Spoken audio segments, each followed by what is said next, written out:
Welcome to Inside Texoma. I'm Melissa Kakarika. Today we're taking an inside look at the best of November. These are special only on 6 reports we do on News Channel 6 during the month of November. And right now I'm joined by News Channel 6 anchor Chris Horgan, who's been lucky enough to be chosen to be featured. He did a great piece on the airport in Wichita Falls and some of the changes that are coming with the new terminal. So yeah. What's going on with the airport? Well, this is a story that I really wanted to do, and we've watched this project go. It's been three phases, $32 million-ish to get this all done, and it's been something we've just been watching since day one. You know, the terminal is decades old, almost 60 years old. It had carpet on the walls. It was very retro. They've expanded it like 7 times. So this new terminal was definitely overdue.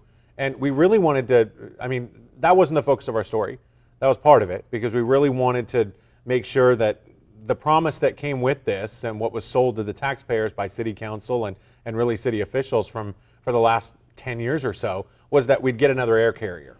And so that's what we really set out to find out.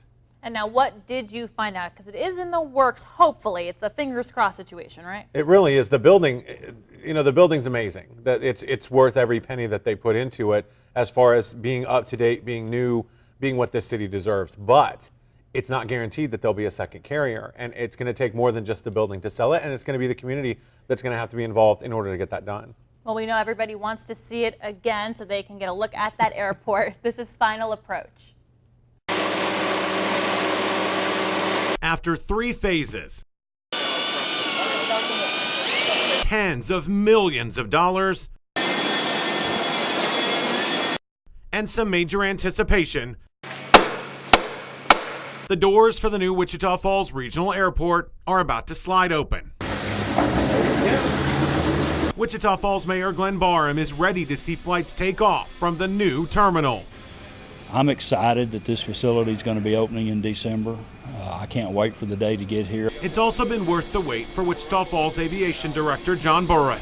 First impression of people coming to Wichita Falls when they come into this facility is going to be overwhelming. The new terminal plan started in 2009 when the Federal Aviation Administration came to Wichita Falls and saw a desperate need for a better situation. Within an hour of getting there, the FAA fully committed to the project. They saw the need. In fact, their exact words, Chris, were this was the old terminal building was the worst terminal building they had in their 5-state region. That recognition put Wichita Falls on the runway for a new $32 million facility full of hopes for the future.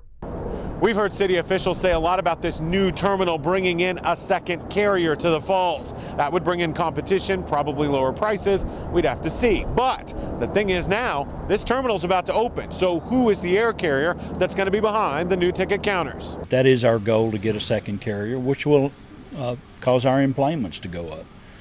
So that is the goal. We also would like to see charter flights, more charter flights coming in and out of Wichita Falls. With this facility, they'll be able to. Right now, American Eagle is the only carrier providing service to Wichita Falls, and it only flies to Dallas-Fort Worth. While the new building has ample room for a second carrier, it can't attract a second airline on its own. Landing another air service will mean flying to a hub other than DFW. If we can get the local businesses to commit half of their travel dollars to using a new hub, such as Denver, we will then get pledges, I guess, if you would, from them that this is how much money we commit to that. We'll then go to Denver International Airport and work with their airport administration and show them that, hey, we have a need here in Wichita Falls for another hub.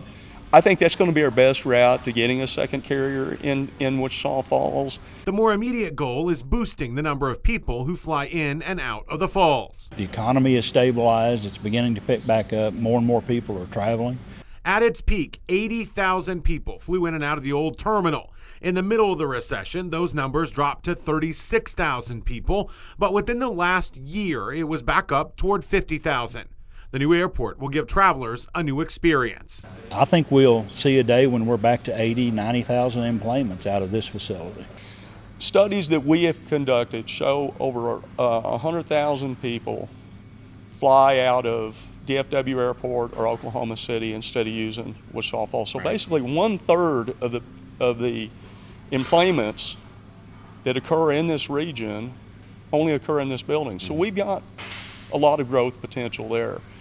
New features include a USO room. It lets traveling soldiers who are dropped off at the airport before it opens any day get into the building. It gets them out of the weather to wait to catch their flight. There's also a meditation center. If a traveler wants some time in a quiet place to say a prayer or reflect before they get on the plane, even the bathrooms are up to date with a place to put your carry-on while you take care of business. But city officials know none of that will make a difference if customer service does not improve. We just need to do a better job of providing customer service with the carrier that we've got. We're going to be working with American Eagle a lot more closely, and I think that that's where we're going to make the difference.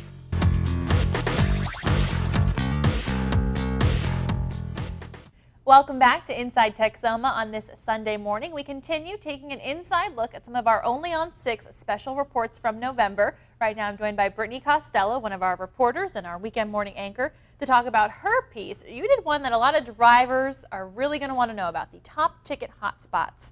Tell us about your story. It's a really interesting story. And you know, when I was kind of digging into it, I found that not a lot of tickets are even given out in the months of November and December, which is a good thing, but you're also tighter on money during those months, so even just one ticket can be very costly. So I took a look at the top 10 ticket hotspots where you're more likely to get pulled over during those months, and what I found was pretty interesting. Now, the top 3 ticket hotspots are all highways, which we can kind of see, of course, because we're all traveling the highways during the winter holidays. So what I found was more than 40% of all speeding tickets given out were on Central Freeway. So this is a freeway that you do not want to speed on. Now, of course, you kind of have to get on it to get anywhere in town. So it's a pretty big deal. Most people know, what they need to look for as far as I'm on a highway, so I need to control my speed. In case you missed the top ticket hotspots,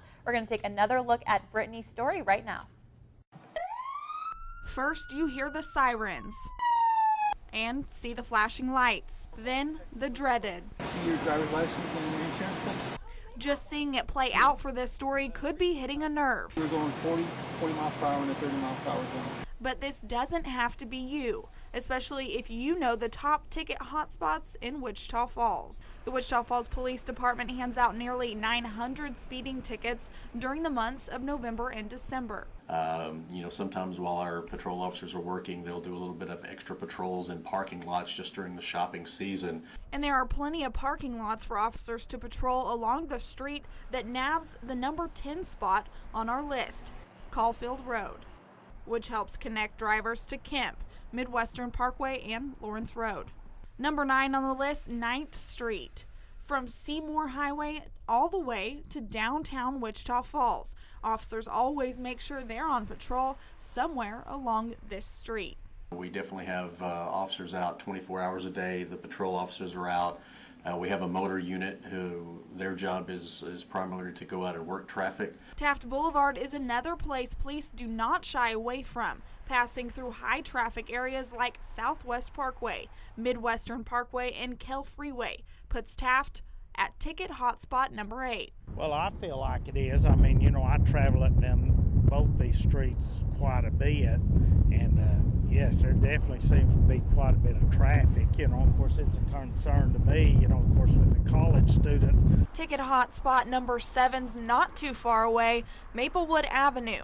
Like other ticket hotspots, Maplewood also passes through or connects to high traffic streets like Midwestern Parkway, Kemp, and Lawrence Road. Number 6 and number 5 actually tie. They are Scott Avenue, also known as Business 287, and Seymour Highway, also known as Business 277. Right now I'm on Midwestern Parkway. Now this location is number 4 on our top ticket countdowns. Now it's no wonder Midwestern Parkway has so many traffic violations. This street is also home to the mall, shopping centers, restaurants, and new businesses are opening their doors all the time. Well, the traffic definitely is increased, and of course around the mall, I guess that's to be expected, but traffic overall is pretty heavy, but that seems to be the thoroughfare, so I guess that's where they go. Traffic on Midwestern Parkway is, most of the year, is pretty dense. Speeding, Not necessarily. I've seen some. I don't think it increases at Christmas time or over the holidays. Although you may not always notice them, Midwestern Parkway isn't the only place officers set up shop. Police frequently hang out along number 3 on our list, Northwest Freeway. It makes up 20% of all citations handed out during the holidays. Last season, police wrote nearly 150 tickets along this stretch of road during November and December alone. A major problem is the driver speeding up before completely passing an increased speed limit sign. And when you pass that sign, that's when the new speed takes effect. So it is letting you know, that sign is letting you know that beyond this sign, this is the speed limit. Coming in at number 2 in our top 10 ticket hotspot is Kell Freeway. This freeway made up about 25% of all speeding tickets issued during the 2013 holiday season. The 60-mile-per-hour freeway averages hundreds of cars every day, providing an outlet to shops, restaurants, superstores, and more by bypassing city streets. There's definitely spots where, you know, I go a little faster because there's only like 3 or 4 places where the motorcycle cops actually like to hang out. The number 1 ticket hotspot takes an overwhelming lead. Central Freeway is responsible for nearly half of the total speeding tickets issued during the holidays. Around 340 tickets were issued on the freeway during that time frame last year. This roadway is also the largest. The freeway cuts Wichita Falls down the center and stretches across the entire city. So yeah, we just recommend to the drivers that are out there, number 1, drive safe. Be aware of everything that's going on around you. Pay attention to the signs. Also pay attention to traffic. Just in case you think you won't get a ticket going just 1 to 2 miles over the limit, think again. Police say there is no wiggle room when it comes to the state of Texas. Just going 1 mile over the limit could result in a citation. Brittany Costello, News Channel 6.